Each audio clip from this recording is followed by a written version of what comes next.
Ano na naman ang ginawa ko sa Boracay? Naglakad papunta sa Secret Beach towards the sunset sana, pero maulap.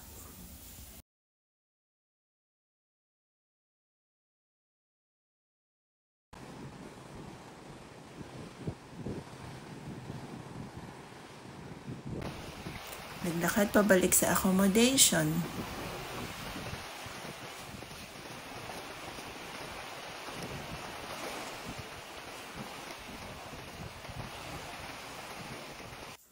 Naglakad ulit sa Bulabog Beach para sa sunrise viewing. Nagpahinga sa Boracay. Lakad sa Station 2.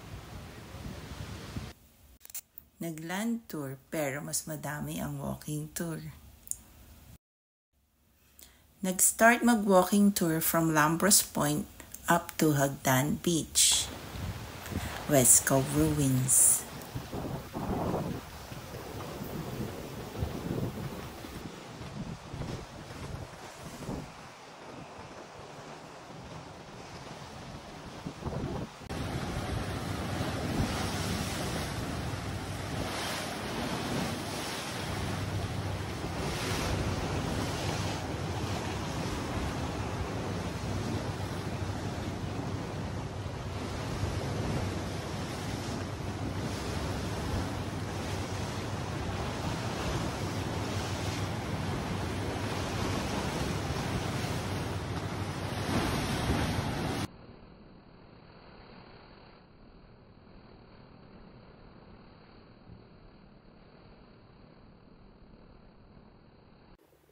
Hagdan Beach.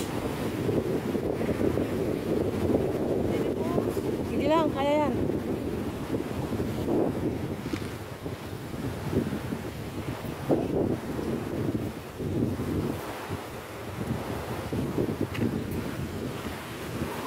Thank you. Ay, nagulat naman ako nito. May ulo. Ayun o.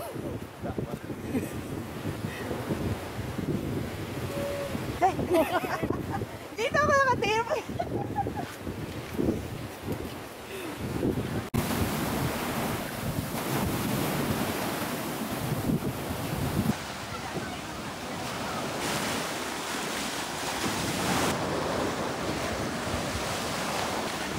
May tindahan kaya nagmerienda na din. Tuloy ang land tour, last stop ang Puka Beach. Natakam sa inihaw na dried pusi. Sikat na? Kanta lang, maraming fans. Oh, talaga sa TikTok? Meet up with a friend and we decided to join sa Palaw Sunset Sailing. Wait lang, mahina yung kalaban. Saya, isa lang yan. Ano tayo?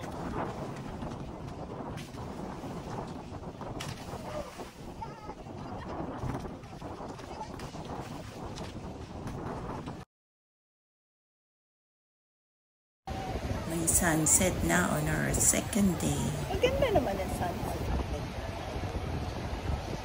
Pero kahit pa paano.